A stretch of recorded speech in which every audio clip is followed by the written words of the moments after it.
Welcome back to Partnerships Unraveled, the podcast where we unravel the mysteries of partnerships and the channel on a weekly basis.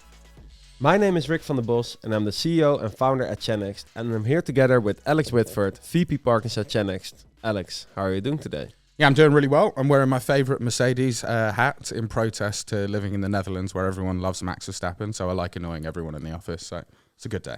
Yeah, you're doing a good job with that. You're a big Formula One fan, right? Big Formula One fan, and it's incredibly boring because Red Bull and Max Verstappen are too good, and it's ruining my season. So yeah, I'm protesting today. Yeah, how was the Silverstone race last weekend for you? Yeah, Rick. It was very painful. It was very painful. I'm still grieving about it. So yeah, if we can swiftly move on, that'd be ideal. Let's do that. Let's go to a topic that you like, upsells within the partner, because we're still in our 5-part series of driving self-sustainable revenue with your partners, which means that your partners are able to find, close, renew, and upsell customers on their own. And today we're actually in the final episode where we're going to talk about upsells. And I think why are upsells so important, and especially within the channel, like are there certain challenges that you see there? Yeah, sure. So if we tackle why upsells are mostly important, if you look at the highest valued businesses in the world, a lot of them are SaaS businesses for a reason. And that's because just fundamentally at a business level, upsells are one of the best ways to drive consistent success.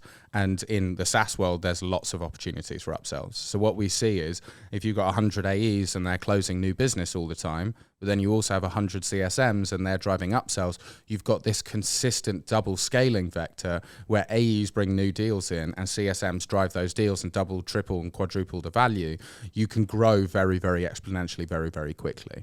And so that works brilliantly from a direct go-to-market, but as you sort of said, there are some struggles within partnerships and within the channel around driving those upsells, because there can be some confusion around whose responsibility is it to drive upsells. But given in my mind that it's one of the most important things to get right, today we're going to discuss what are the key things that you need to be doing to ensure that your channels are maximizing efficiency when it comes to upsells.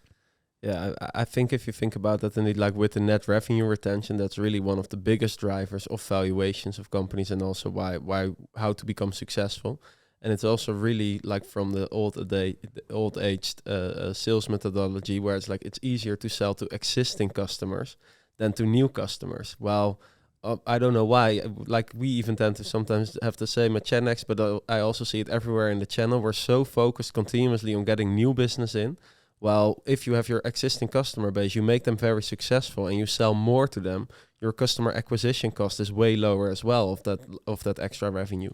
Yeah, you're 100% right. I think because acquiring new customers is the hardest thing to do, it's the thing you build around, right? Which obviously makes sense from a focus and a resourcing perspective. But like you say, okay, it's the hardest thing to do, but if I just want to grow as quickly as possible, one of the best things I can do is have an amazing process to take an existing customer from zero to hero, right? How do I really drive consistent product updates, consistent feedback, consistent revenue growth? And if I do that at scale, end users will love working with me because I do that really well and they're continuing to get more value. The vendor loves working with me because, every time they close a deal, that deal's going to double or triple over time because they consistently drive new product or new solution into there. And really, it's a really efficient and consistent way of growing. Yeah, you touched upon something interesting with that there's some unclarity who's actually owning it. What do you mean with that exactly within the channel? Yeah, well, some vendors will put the incumbency completely on the partner. Some vendors will say, no, it's our job to drive the upsell and won't even pay the partner on the upsell. And some vendors, there's a bit of both. And so for partners, that's a very inconsistent way of working because obviously they sell multiple vendors. And for some vendors, they'll be in charge of the upsell and some vendors, they won't be. And that lack of clarity and lack of ownership and lack of responsibility causes churn, right? It either causes missed opportunity or it actually causes the end user to churn because we're not really sure who's doing what. And I very much see the renewal motion and the upsell motion very interlinked, right? To be honest, I look at a renewal, if I'm setting my program out, I look at my renewal as quote unquote a failure because we're always driving for upsell and renewal is the worst thing that's acceptable, right? We want to double the contract, but okay, if we can't double the contract, let's make sure it doesn't churn. That's how I'm building my program. That's how I'm building my go-to-market motion. And if I'm speaking to partners on a daily, weekly basis, I'm making sure they fully understand their roles and responsibilities in those two mechanisms. Yeah, I agree there that that's very closely aligned with each other. Last episode we talked about renewals, but indeed what you see actually is renewal and upsell moment is usually very close to each other, because usually you start talking about upselling unless you bring like a lot of value very early on. You can go very soon already into upsell motion, but usually it is around that renewal moment, but also really finding out, okay, when like if you sell to enterprise customers, what does their fiscal year look like? When do we need to upsell them? When are new budgets becoming available, etc.? And I think therefore, like getting a good renewal and upsell motion, and in this, I think it really is one motion, to be honest. But in this episode, we're really going to focus on upsell, like how can you drive that in an optimal way? I think that's crucial if you run a channel program. Yeah, you actually bring an interesting point. I think the reason we decided to separate these two episodes out is because actually, if I look at a 12-month contract, I think I can be driving for upsell within 3 to 4 months of the contract starting, but I'm never driving for renewal at that point, right? Because that's going to be towards the end of the contract date. But, and we're going to get into exactly the mechanisms that you do this, you want to be developing a rollout plan and a roadmap that proves ROI as quickly as possible. And sometimes you're getting leading indicators of ROI or early indicators of ROI very soon. And that might be enough, especially if it's a proof of concept or a much smaller contract that you're hoping to, 10x over the lifetime. Then you know that actually after 3 or 4 months, that's enough early indicators to prove that it works, and then we can drive scale. So what I would be very much setting out very early is the timeline that you want to prove ROI, how you're going to prove ROI, and when that should be triggered in the upsell motion, and set yourself up for success. That doesn't need to be towards the end of the contract.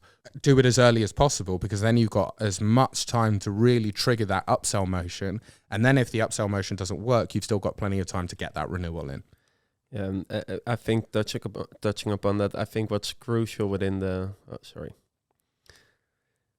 Yeah, I agree there, because what I think, if you go into an upsell motion, you really need to start as early as possible. Like what we are also always talking about here internally is actually your upsell. You're already starting to talk about that while you are closing a new business deal. So that's where you already set very clear success criteria. What do we want to achieve? How are we going to measure ROI? And from there really drive it and say, okay, but what if we hit certain milestones? Can we then immediately talk about upsell already? And if you really train your partners on that and like build that into your sales process, you really set your partners up for success for upsell. And you also get it into the mindset of the partner, where the partner starts thinking about upsell already very early on in the stage, versus right now what I see in the channel, to be honest, usually it's very reactive. There's either an end user that asks for, like, hey, I need more, or they don't, but then there's not like a very proactive way of driving the upsell. I don't know what your experience is there. No, I completely agree. And one of the things that I think is really important there is that we are setting the expectation within the sales cycle that we are selling a smaller contract today to get a much longer contract or a much bigger valued contract further down the line.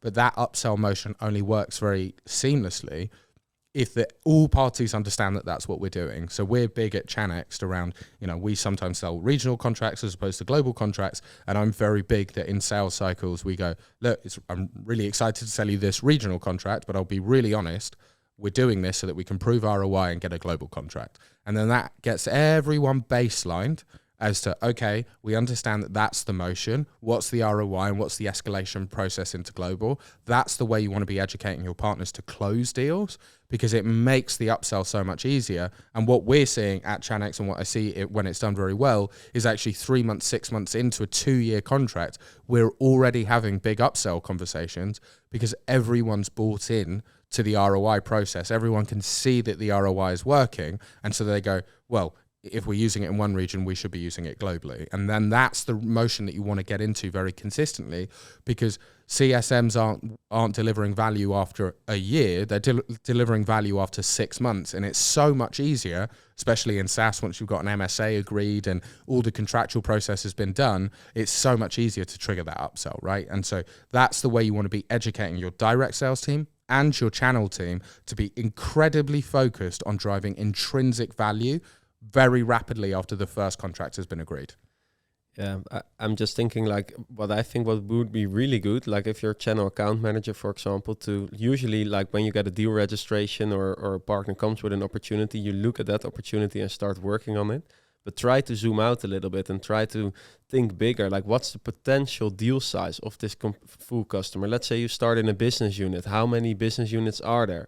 Or you start with 100 users, but how many potential users are there? And then you can really create a plan and also start talking with the end user about that, because usually the end user doesn't start with your product just for one business unit. Their goal is also that it's successful and that they can utilize it for the full company, for everyone for whom it's valuable. And I think that is very interesting exercise. When you get new opportunities, look with your partner, okay, you give me an opportunity now for 100K, but maybe this is an opportunity for 10 million eventually. And what steps or milestones could we look at to get to that point? Yeah, this is one of the few times you're going to hear me say this, but be more arrogant, because one of the things that I so often see is there's a bit of a scarcity mentality within salespeople. They go, oh, great, we can sell a 100K contract. But exactly in your line, if there's a 10 million contract there, ask for the 10 million, right? Okay, you're never going to get that in one sign off, but how would we get there? Pose that question into your partners, pose that question into your end users. How would we get this signed off? Well, we'd need to prove it locally, and then maybe we'd have to do a few regions or a few different business units, and that would be enough of a proof of concept to get to global. Brilliant. Now suddenly we're having a conversation about 10 million rather than 100K, and we understand the gates that we need to get there. And then the last bit that you want to tie in is what's in it for the person you're selling to. I talk a lot when I'm training channel teams, when I'm training sales teams, about there's two types of motivation: company motivation and intrinsic motivation. Intrinsic motivation is what's in it for the person you're selling to.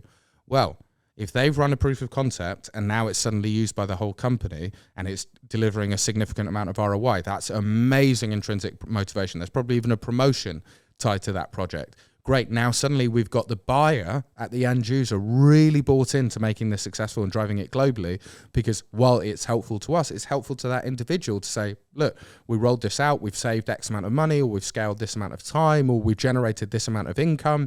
All of that is really, really important intrinsically for that person. Suddenly we're on the same team about driving this global, but that only comes from the arrogance to say 100K is not enough value for me. I want 10 million. How do we get that together?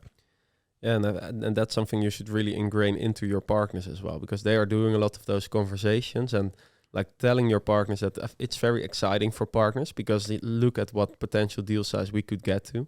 But if within every opportunity you get, you start thinking like that, then more and more, like also with the 3x3 rule we spoke about in earlier episodes, where you guide your partners to really first do it for them, but then let them do it themselves. Like if you focus on that during their onboarding phase as well, for example, then you get your partners in that motion, like almost automatically is a bit too much, I think, but like that it's their first thought, like, okay, I have an interesting opportunity. I'm going to scope this opportunity, but then I'm also going to look together with the end user and with my channel account manager, what is the potential deal size we could find here, and therefore build a plan, a success plan to get there eventually. Yeah, and you actually raise a really interesting program point. So one of the things that when you do a deal reg, right, and that gets flagged into the system, one of the things that you want to be tracking is what's the value of the deal reg, but also what's the deal potential.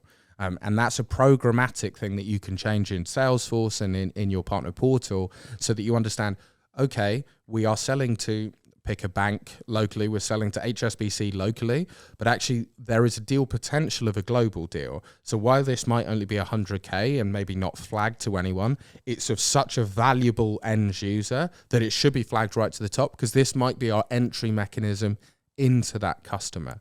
And so you want to be flagging both of those values so that we know, okay, this deal is only worth 100K, but the deal potential is 10 million. We want to be tying resource internally from our high touch team, from our enterprise customer success managers, to be supporting the partner into those deals, because 100K turns into 1 million, turns into 10 million. That's a really great pathway to win a massive contract, but you've got to have the escalation mechanism built into your program so that you can see those opportunities and support the partner there. I really like this one. I think indeed, if you think about it from a dashboard perspective, usually we only look at indeed like what's the deal value. Like we see which partners have the largest opportunities at the moment, but it would be excellent to also see it in terms of deal potential indeed. Then you have the best of both worlds, where maybe some partners that are not at the top yet, where there's a little less focus from the channel team, but there's a massive potential there. I think that would be very interesting indeed to implement such a thing in your program. Yeah, I see it all the time because my background is AV. You can have a very small partner have massive relationships with banks, right? Because they run the meeting rooms for all of the banks, for the whole company globally. And okay, that's a small bit of a much wider stack, but that means they have very, very good relationships with like the IT manager. And that can be a really great entry mechanism for SaaS businesses, converting those AV partners over to SaaS. But you've got to be able to give them the supporting infrastructure because it's not their bread and butter, but they have those high level relationships. And so how can we leverage that partner? How can we teach that partner that it's great that we're selling 100K, but we're in it for 10 million. How are we going to trigger that motion? And measuring deal potential immediately ingrains that behavior, because then it's suddenly like, okay, we've only closed a fraction of this deal. We've only closed 1% of the total deal potential, meaning 99%'s left. How do we strive towards that? How do we deliver that? And suddenly you're ingraining that in partner behavior. You're ingraining that in channel behavior. And really that's why we're all here, right? We're all here to close the 10 million deal. That's the one we're all interested. But we never really close that just in one. It's always a proof of concept. It's all a smaller rollout where they test it. Why? Because there's intrinsic motivation within the buyer as well. They don't want to cock it up and sign a massive contract that ultimately doesn't work. They need that comfort level. So there's an intrinsic motivation there from a stick perspective, but also from a carrot. How do we embed it and then drive it global? And that's a really great thing for that individual to do. Yeah, especially if your brand is still a bit smaller. Indeed, that like it's also the quote, like no one gets fired for hiring IBM. Like it's still a thing. So that's why usually it's important, especially if you're starting out together with partners, etc. Like usually you would start with a bit smaller deal size, but the potential is massive. But first, you need to prove hard ROI, and we've touched upon it a little bit in the beginning of this episode. But maybe a question also for listeners, like how would you define hard ROI, and what are things you need to show to end users, like whether it's direct or partner, to actually show that we are driving hard ROI as a product? Sure. So hard ROI can be summed up as time or money, right? Either positively or negatively. So we're either saving the business time, we're scaling efficiency. So sometimes you'll see that as like FTE saved, right?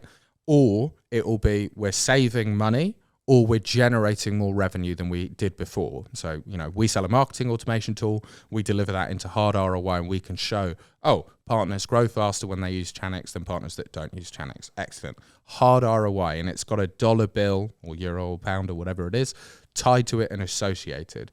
The best hard ROI metric I've ever seen deployed is, if anyone's ever built a drop shipping business or anything like that, Facebook ads and Instagram ads, they have an exact dollar bill conversion. So they know, if I put 10 in, I get 100 out. That's hard ROI. The businesses that build hard ROI very tightly win all the time. I describe it as the magic money box effect. If you put 10 in, you get 20 out. Everyone is buying that box then. And then the game becomes, can I put 1,000 in and get 2,000 out, 1 million in, 2 million out? And you can see, suddenly this scales very, very quickly. You want to be building your proof case around how do you save time, save efficiencies, or generate revenue or save cost, right? And the tighter and harder you can prove it, the better you're going to scale, and it triggers upsell so consistently. Again, let's talk about intrinsic motivation. If someone's bought it in the UK and we've proved hard ROI in the UK, that person now can present that case up to global and say, look how clever I am, look what I did. Maybe I can help you manage this project globally. Maybe I can help deliver it because now I've got experience. Intrinsic motivation there. They get to say, look at what a good job I've done. But it has to be hard ROI, because otherwise if it's soft ROI and it's other metrics that aren't as proof case, at the top, they really only care about those two things. Am I saving time, or am I generating more money, or am I saving money? Yeah, 100% agree there. I think when I think about it from a product perspective, like what you need to look at is, what are you actually measuring within your system? So I think we've spoken about in the past around, for example, video conferencing software, that they were actually measuring like how far is everyone away from each other. And so with every call we do, how many kilometers or miles of flying did we actually save? And then you tie the metric you can actually measure, or for example in cybersecurity, how many threats did we prevent and things like that. And then you look for benchmarks like out in the world, like on average, like what would the average cost be for every flown, or what would the average cost be for a threat that has been there, or a company that cybersecurity leak, so to say. And if you look at it from that perspective, you tie that together, and then because you need to bring it to $1 eventually, to $1 calculation. That's the only way you can present it to top management. Because yes, also for example, time saved, etc. That's a great way to start if you can measure that. But then, what is the average salary for an employee that would usually do that job, and tie it back together? And I think the best thing to do if you work with partners, try to implement that in your product. So when you set up a customer, how can you automatically show when a partner or an end user logs into your product, like, hey, what is the hard ROI that I am proving to you on a daily, weekly, or monthly basis? 100%. You want to almost always be selling to the CFO, right? That's the hardest person to get sign off from, because it's always the hardest ROI that they need to see. And it just comes back to that magic money box. Did I put 10 in? Did I get 20 out? And if there's another product that I put 10 in and I get 100 out, that's even better. And that's the way you want to be orientating your whole pitch, your whole sales message, but also then to trigger the upsell event. How do we measure harder ROI? How do we prove it? How quickly are we expected to prove it? But also, what's incumbent on the end user, what's incumbent on the partner, and what's incumbent on the vendor? Everyone needs to understand those roles and responsibilities. And we've seen it at Channext. If you could, sometimes we're able to prove hard ROI in a few months, triggers an upsell immediately.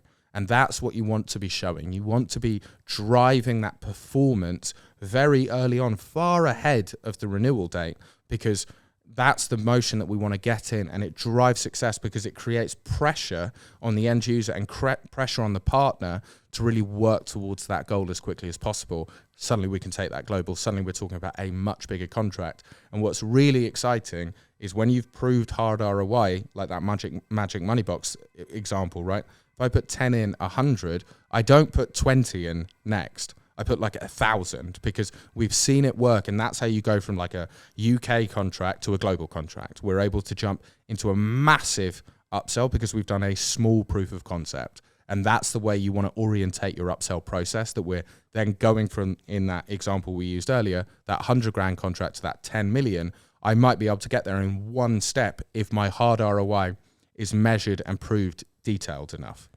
Yeah, and then tying that back to the channel and the partner space, I think it's crucial as a vendor that you really lead the way there for your partners, because the partners work with 20 to 30 vendors. They are not going to calculate that for every product separately and things like that. So I think that's crucial if you are a vendor, that you go really deep, like what is the hard ROI that we are bringing, calculate it, make multiple cases, help your partners with it, and then really try to implement it into your product, so your partner and your end user continuously see it. Because I think then if you've got that model right, and you teach your partners how to drive the results, like with their services, with your product, where you know, okay, if the partner does this and then the end user gets this result, then this is the hard ROI where we're aiming for.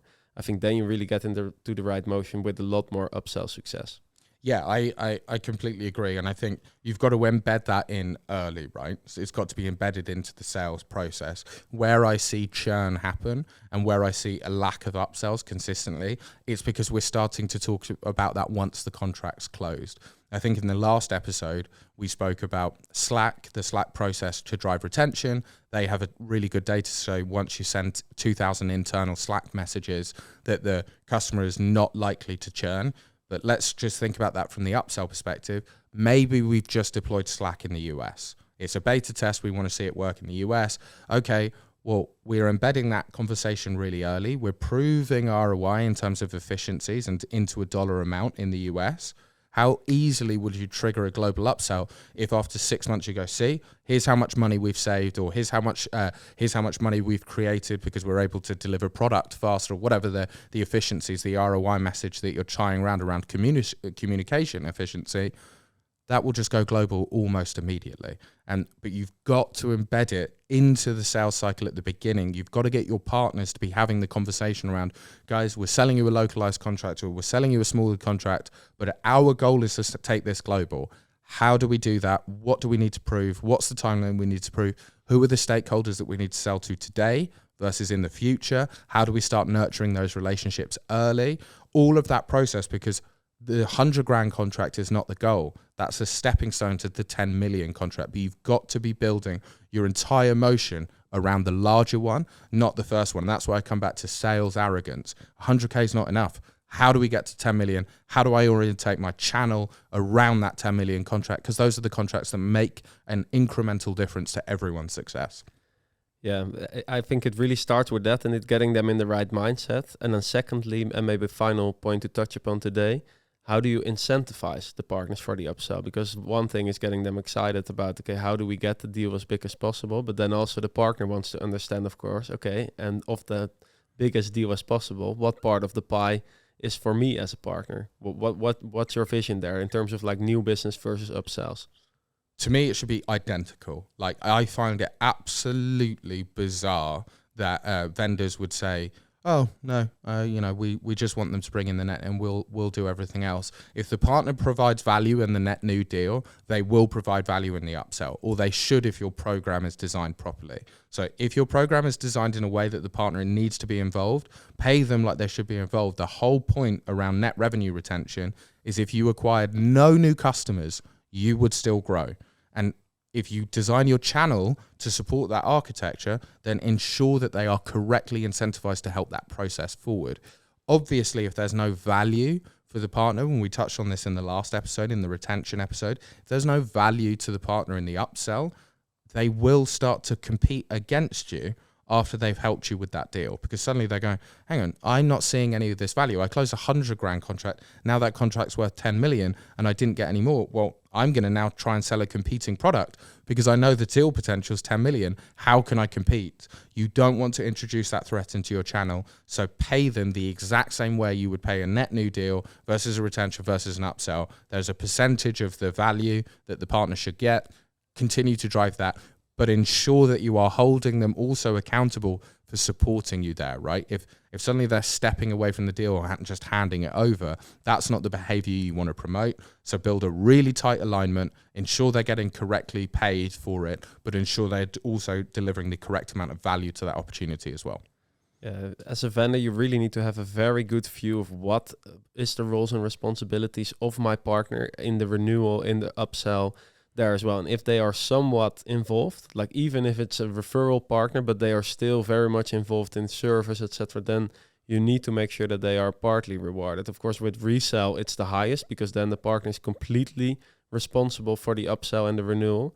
But if it's a referral model where your CS team is involved as well, like if you do everything as a vendor for like as soon as the partner brought it in, then you can consider not doing it. But if there's somewhat involvement needed of the partner continuously, then you will lose their attention for the renewal and upsell because they will automatically only look like, yeah, I'm doing all this work around renewal and upsell, but I only get rewarded for new business. So you get like behavior you don't want necessarily for your net revenue retention. Yeah, and the other piece that's really important, right? We've just spoken at length about how you want to set the expectation in the original sale that we're not going for the 100 grand, we're going for the 10 million. Well, if you only pay the partner on the 100 grand, they are never going to position the 10 million. Why would they? That's a much bigger, much more complicated deal that's going to be a lot slower to sell because we're going to set lots of metrics and lots of design functionality around a global contract. If they're not going to get paid for that, they're never going to do that behavior. And so for me, if you want to be selling 10 million contracts through the channel, you've got to be driving the behavior into the partner, which means you've got to be paying the partner for the upsell, because otherwise it will just always break down. And I have seen it happen where vendors get a little bit tight. They're like, oh, it's a 10 million contract. We're doing lots of work. And it's like, but would that contract have ever come about without the partner in place? No? Then don't worry about it. Just worry about how you can find a lot more of those 10 million contracts. Think of it in a wealth mindset, not a scarcity mindset, and you will build your channel far further. 10 million contracts sounds like some excellent self-sustainable partner revenue. There we go. That's the goal. I would say. Thanks for sharing again today. I hope our listeners enjoyed it as well. We spoke about upsells today, where it's very clear you need to start as early as possible in the sales cycle already when it's still a new business deal. You need to prove hard ROI, and you need to incentivize your partners properly. This is also the wrap-up of our 5-part series about self-sustainable revenue. How do you help your partners find, close, renew, and upsell opportunities? I hope our listeners enjoyed it. We're going to come with a new topic next week again, and see you next week.